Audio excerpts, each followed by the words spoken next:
Alright, normal saline, you might hear it called NS, you might see abbreviation of NS, also technically known as 0.9% sodium chloride in water.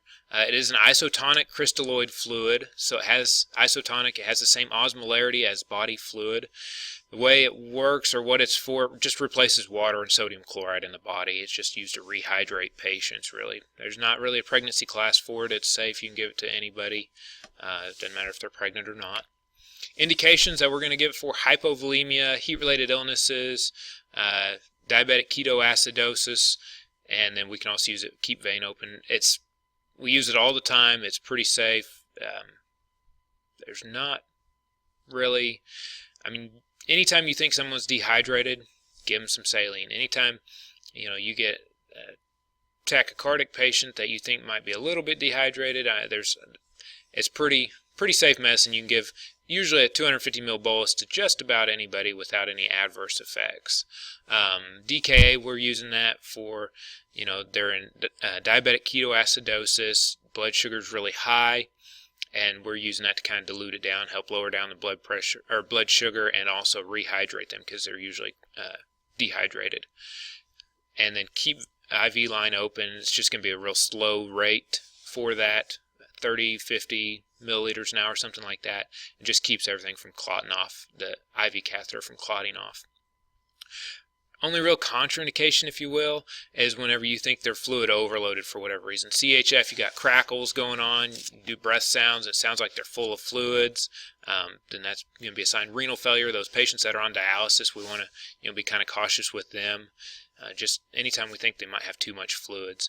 And then we want to use caution if anybody who is hypertensive. If you're running systolic or blood pressure's like 180 over 100, something like that, might not want to give them saline until we figure out what's causing that hypertension and are able to lower it. Yeah, maybe they still are dehydrated, but we don't want to further worsen that hypertension, so we might be kind of cautious on that. Only adverse reaction really is the possibility of fluid overloading and giving them too much. Like I said, usually a 250 milliliter bolus into just about anybody is fairly safe. We just assess those breath sounds and make sure we don't have any crackles and sounds like we're fluid overloading them. No real drug interactions. Dosage just all depends on what you're using it for. Massive trauma, you might give a liter or two. DKA, you might give a liter or two. Start with, it's a good idea, do breath sounds. Start with 250 ml bolus, and then reassess breath sounds, reassess their vital signs, their condition, all that good stuff. Might be enough to fix them, or you might have to give them some more. For the kids, you do have to be a little bit more cautious. It's weight-based, of course. 10 to 20 milliliters per kilogram. And again, reassessing those vital signs and breath sounds, all that good stuff. Kids are very susceptible to fluid overload, or a lot more susceptible to it. They don't have that kind of reserves that the adults do. Onset's immediate, peak effects varies, duration varies, just depends. So the thing with normal saline, only about a third of it stays actually intravascular. Because it is isotonic, it kind of moves around in the body, goes into the tissues and the cells that it needs to, kind of floats here, floats there, and just rehydrates everything.